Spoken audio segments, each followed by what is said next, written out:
ಬಂಧುಗಳೇ ನಮಸ್ಕಾರ. ನಾನು ಶರತ್ ಭೈರಪ್ಪ. ನಿಮಗೆ ವಿಶ್ವವಿಖ್ಯಾತ ನೃತ್ಯಪಟು ಮೈಕಲ್ ಜಾಕ್ಸನ್ ಗೊತ್ತಲ್ಲ? ಆತ 150 ವರ್ಷ ಬದುಕುತ್ತೇನೆ ಎಂದು ಸಾವಿಗೆ ಚಾಲೆಂಜ್ ಮಾಡಿದ್ದ. ಆದರೆ ಕೊನೆಗೆ ಸಾವೇ ಗೆದ್ದಿದ್ದು. 50 ವರ್ಷ ವಯಸ್ಸಿನ ಮೈಕಲ್ ಜಾಕ್ಸನ್ ಶವವಾಗಿ ಮಲಗಿದ್ದ. ಮೈಕಲ್ ಜಾಕ್ಸನ್ 150 ವರ್ಷ ಬದುಕಲು ಮಾಡಿಕೊಂಡಿದ್ದ ತಯಾರಿ ಹೇಗಿತ್ತು ಗೊತ್ತೇ? ಅಚ್ಚರಿಯಾದರೂ ಸತ್ಯ. ಕ್ಯಾಲಿಫೋರ್ನಿಯಾದ ಲಾಸ್ ಏಂಜಲೀಸ್ ನಗರದ 12 ಜನ ವಿಶ್ವಪ್ರಸಿದ್ಧ ವೈದ್ಯರನ್ನು ಕೆಲಸಕ್ಕೆ ನೇಮಿಸಿದ್ದ.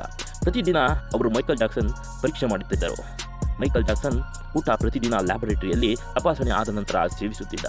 15 ಜನರನ್ನು ತನ್ನ ವ್ಯಾಯಾಮ ಮತ್ತು ಇತರ ದಿನನಿತ್ಯದ ಕೆಲಸಕ್ಕೆ ನೇಮಿಸಿದ್ದ. ಮಲಗುವ ಹಾಸಿಗೆಯಲ್ಲಿ ತಂತ್ರಜ್ಞಾನದ ಮೂಲಕ ಆಮ್ಲಜನಕ ನಿಯಂತ್ರಣದ ವ್ಯವಸ್ಥೆ ಮಾಡಿಕೊಂಡಿದ್ದ.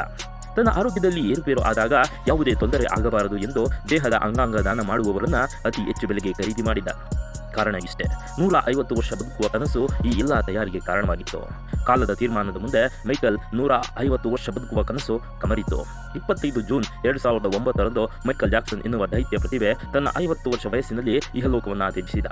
150 ವರ್ಷ ಬದುಕಲೇಬೇಕು ಎಂಬ 25 ವರ್ಷಗಳ ತಯಾರಿ ಮಣ್ಣು ಪಾಲಾಯಿತು. 12 ಜನ ವಿಶ್ವ ಪ್ರಸಿದ್ಧ ವೈದ್ಯರು ಮತ್ತು ಲಾಸ್ ಏಂಜಲೀಸ್ನ ಕ್ಯಾಲಿಫೋರ್ನಿಯಾ ವೈದ್ಯರು ಕೈತೆಯಲ್ಲಿ ಕುಳಿತಿದ್ದರು.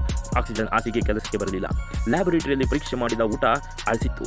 ಅಂಗಾಂಗ ದಾನ ಮಾಡುವವರು 15 ಜನ ಅಂಗಾಂಗ ರಕ್ಷಕರು ಮೈಕಲ್ ಹೆಣದ ಮುಂದೆ ಬದುಕಿ ರೋಧಿಸುತ್ತಿದ್ದರು. ಮೈಕಲ್ ಜಾಕ್ಸನ್ ಸಾಕಷ್ಟು ಬಡವರಿಗೆ ಸಹಾಯ ಹಸ್ತ ಚಾಚಿದ್ದ. ಆದರೂ ವಿಧಿ ಆಟದ ಮುಂದೆ ಪ್ರಾಣ ಉಳಿಸಿಕೊಳ್ಳಲು ಸಾಧ್ಯವಾಗಲಿಲ್ಲ. ಈ ಸತ್ಯಕಥೆಯ ಸಾರಾಂಶ ಇಷ್ಟೇ: ಹಣ, ಆಸ್ತಿ, ಅಂತಸ್ತು, ಅಹಂಕಾರ ಯಾವುದೂ ಶಾಶ್ವತವಲ್ಲ. ಮೈಕಲ್ ಸತ್ತಾಗ 2.5 ಬಿಲಿಯನ್ ಜನ ಲೈವ್ನಲ್ಲಿ ಶವ ಸಂಸ್ಕಾರ ಮಾಡುವುದನ್ನು ನೋಡಿದ್ದರು. ಕಾರಣ ಆತನ ಸಾಧನೆ. ಆದರೆ ಸಾವು ಎನ್ನುವುದು ನಿಶ್ಚಿತ. ಅದನ್ನು ತಡೆಯಲು ಯಾರಿಂದಲೂ ಸಾಧ್ಯವಿಲ್ಲ.